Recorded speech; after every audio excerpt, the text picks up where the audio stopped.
Viewers, next video में मैं आपका स्वागत करता हूँ। जो 2011 में पेपर हुआ था उसका नेक्स्ट सेक्शन है भाषा नंबर 1। मैंने इंग्लिश सेलेक्ट किया था।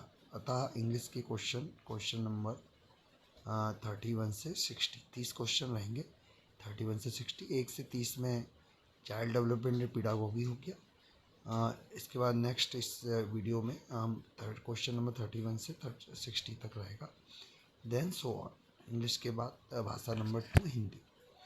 अभी इसमें जैसे लिखा है direction, question number 31 to 35। Spot the errors, none of the two leaders was present in the meeting on Sunday. यहाँ पे एरर है सेक्शन नंबर ए में, 31 का A. One should always help his friends in difficulty. इसमें section number C में error है। He started his life as a teacher in a remote school। इसमें section number B में error है। I am one of those who cannot describe what I feel। इसमें error है section number D में। Hardly had we reached the station when the train left। इसमें section C में error है। आगे बढ़ते हैं।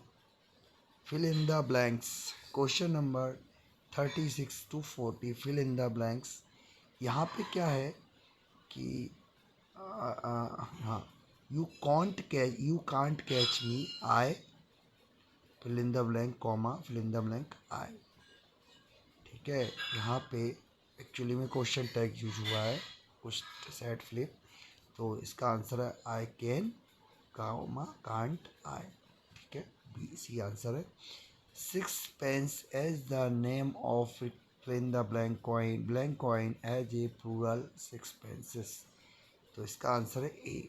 ठीक है, billiard is not exclusively blank game, ये मेंस गेम। ठीक है, my grand father has been dead and gone blank these 20 years. तो इसका आंसर है डी, नन ऑफ दीज।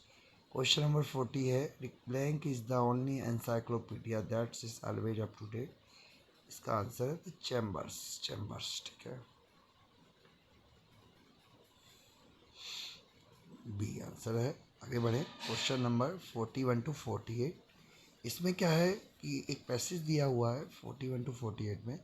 उस पैसेज के आधार पर अनसीन पैसेज दिया हुआ है, इसके आधार पर हमें आंसर पता करने हैं। इसके आंसर इस पैसेज में मिल जाएंगे, लगभग मिल जाते हैं, डायरेक्टली मिल जाते हैं, कुछ इनडायरेक्टली भी मिलते हैं।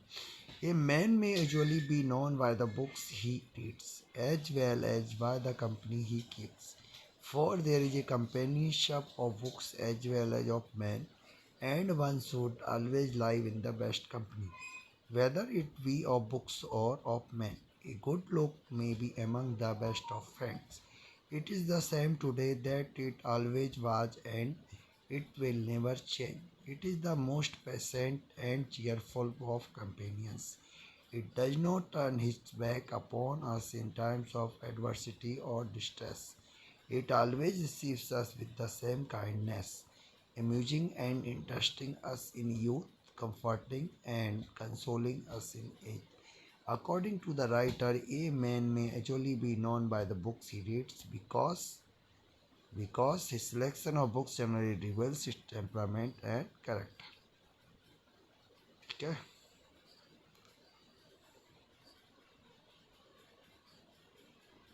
ओके। क्वेश्चन नंबर 2 है, which of the following statement is not true. इसका answer C, we have some time to be patient with a book as it may bore us. The statement A good book may be among the best of friends in the middle of the passage means that a good book can be included among the best friends of mankind.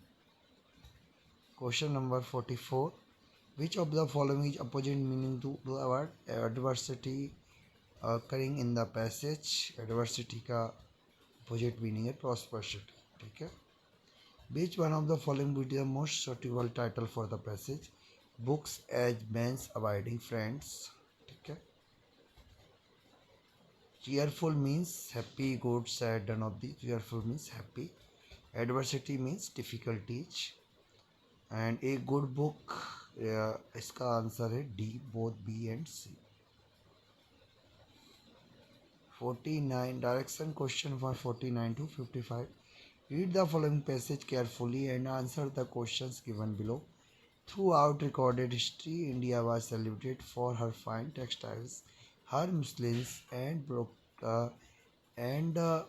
brocades of silver and gold. As a matter of fact, there is evidence that her textile industry goes back at least 500,000 years.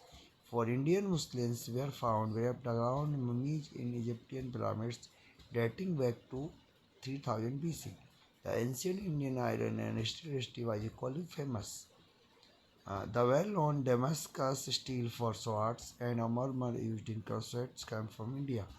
Thus, in countless industries and crafts, the Indian craftsman, worker, builder, and artist created and prospered, and their product found flavor both at home and abroad.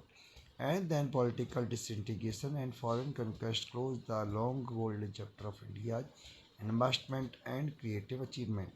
That India had a flourishing textile industry in the past is proved by the fact Indian muslins were used for covering Egyptian mummies in 3000 BC. तो इसका D answer है. According to the writer, the ancient Indian iron and steel industry was famous because India provided steel with which swords and armors was made for the crusaders. Which one of the following statement is not true? Indian craft died out due to political division of the country. ये statement में true नहीं है. इसके बाद अगला question है question number 52. Which of the following is the opposite in meaning the word advancement occurring in the passage deterioration. Which one of the following, इसका opposite meaning चाहिए भाई एडवांसमेंट का. ठीक है, हाँ. Which of the following would be the most suitable title for the passage Rise and Fall of Indian Crafts. इसमें थोड़ा सा इशू हो जाता है कई बार सब सुटेबल टाइटल होंगे, ये थोड़ा टफ हो जाता है. बाकी एक डिपेंड करता है कि उसको पैसेज को कई बार पढ़े उसमें के बाद क्या इसमें आ रहा है.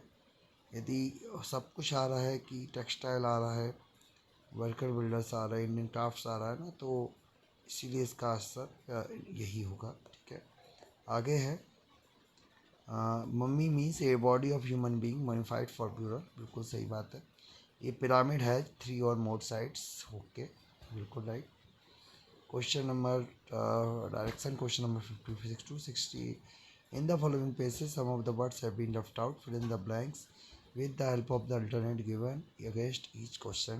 To live in a glass house and to throw 56 at other people is and 57 of grade 58. The people outside 59 with stones and smash the glass house into 60.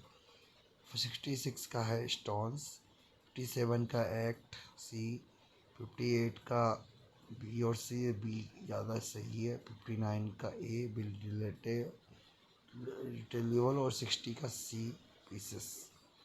इसके बाद ये हमारा यहाँ पे जो हमारा सेक्शन है भाषा नंबर 1, लैंग्वेज नंबर 1 जो हमने इंग्लिश चॉइस की है, ये कंप्लीट होता है. हम नेक्स्ट वीडियो में फिर मिलेंगे भाषा नंबर 2 हिंदी के साथ. चैनल सब्सक्राइब कर दें, लाइक शेयर कमेंट कर दें. धन्यवाद. जय हिंद, जय भारत.